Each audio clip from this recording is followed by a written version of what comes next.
John Thune, United States Senator from South Dakota. Always a pleasure, Senator Thune. Welcome back to the Hugh Hewitt Show. Always nice to be with you, Hugh. Big news of the day, of course, two hearings in the Senate, one for Elena Kagan and one for David Petraeus. You were at the latter. Tell us how that went.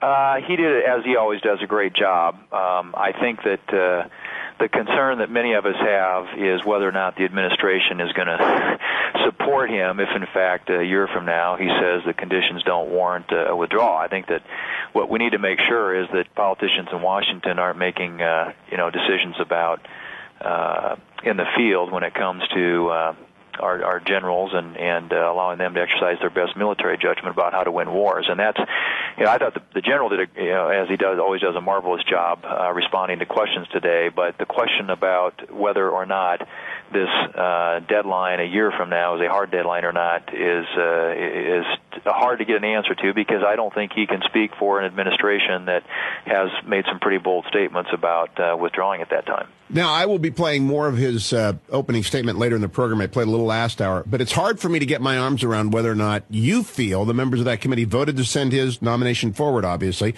if you feel he's in favor of withdrawal in July of next year, or whether he's open to staying longer, perhaps as many years as it takes. What do you think, Senator Thune? Well, the way I read it, and I talked to him personally last week, too, about this, is that he will do, he said, I will give the president my best military advice and judgment, and he indicates that it will be conditions that will dictate that. But that clearly is, I think the president's going to be under a lot of political pressure, particularly next year going into a run-up to his next presidential election. And you got Joe Biden out there with very definitive statements about, where I can guarantee you, or however he put it, in some very emphatic terms, that we're going to be drawn down next year. And so, you've got all that as a backdrop, and I think that makes it very difficult for the general to come in and to answer specific questions about that. I think he's he's in a very difficult position. Did you get any sense of what happens at Central Command now that he's going as a successor, been nominated to take that job yet? No, we don't, and we have not. That's a good question, and who is going to be a successor at CENTCOM?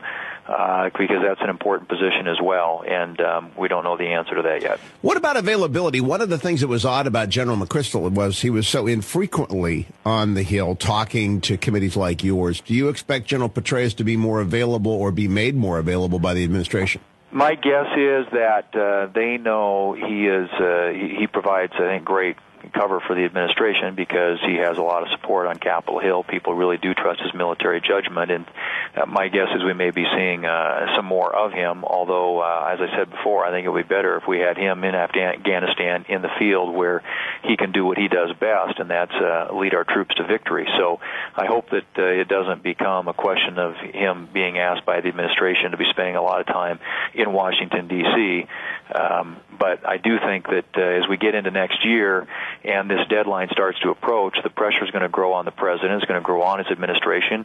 There are a tremendous number of liberals in Congress already who are calling for, starting to call for the withdrawal. And now there are even hints over there in the House right now about attaching some conditions to the supplemental appropriation bill that would fund the conflict in Afghanistan. So I think the political pressure is going to grow on the president. As the year wears on, I just hope that he doesn't pressure the general to do something that he doesn't think is in the best interest of our mission there. Now, I want to switch over to your hat where you're number 4 in the Senate caucus up there. Earlier today, I spoke with Orrin Hatch, yesterday John Kyle. I don't see a filibuster happening or even attempting to happen on the part of the Republicans vis-a-vis General Kagan unless something untoward or unusual happens. What do you think, Jonathan? Well, Hugh, I think that filibustering, I've never been a fan, as you know, of judicial filibusters. I don't think that was something that the filibuster was designed for. That being said, the Democrats changed the precedent on that, and then now they call it the Daschle precedent when they consistently blocked judges like Miguel Estrada. And you saw that used over and over on Bush nominees, and I think that it would take some pretty extraordinary circumstances or reasons in order for a filibuster to occur. But I think that, obviously, we can't have one threshold for one party's judicial nominees and another one for the other party's judicial nominees. And so, I would concur with what Kyle and others are saying, in that, it's I don't anticipate that happening, but I don't think you rule out any option in the event if somebody is extremely ideological, lacks the necessary qualifications, doesn't have an appropriate judicial temperament, things like that really raise questions about a nominee. I think you have to, you've got to have your keep your options open. Have you seen anything like that yet with Elena Kagan? No, although I'll tell you, I was just listening to In and Out today because we had other things going on, but I visited with Jeff Sessions earlier, and it sounds like she's having a very difficult time explaining what happened with respect to military recruiters on Harvard's campus, and just the chronology of those events, and our guys are very unsatisfied with her answers about that, and that is a very serious issue, because there was a law at the time that made campuses open to military recruiters, and that was the Solomon legislation that passed years ago. And so if she doesn't have a good answer for that, that's a concern, obviously. And there are other things that over the years she said. I think there was a lot of discussion today about the Citizens United decision, and of course there was a Second Amendment decision, as you know, the Supreme Court came out with last week. And I think if she gets questioned more and more by members of the committee, we maybe get a little better view of what her judicial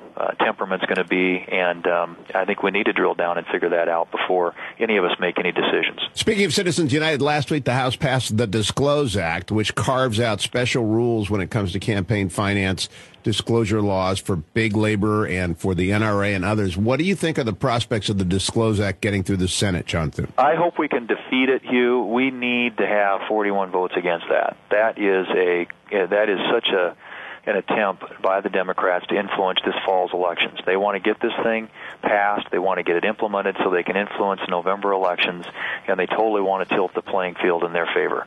And that is by exempting the unions and applying this new legislation unevenly, and carving out all these protections for some various special interest groups. I think it's just a huge mistake, and it would be. I hope that we can muster 41 votes in the Senate to stop that. Now, I think it's already having a chilling effect on some corporations that might otherwise participate in politics, and as a result, is there any chance of getting a letter out of the Republican caucus preemptively saying we're not going to vote for anything like this, and therefore House of Representatives go back to work before we take this up?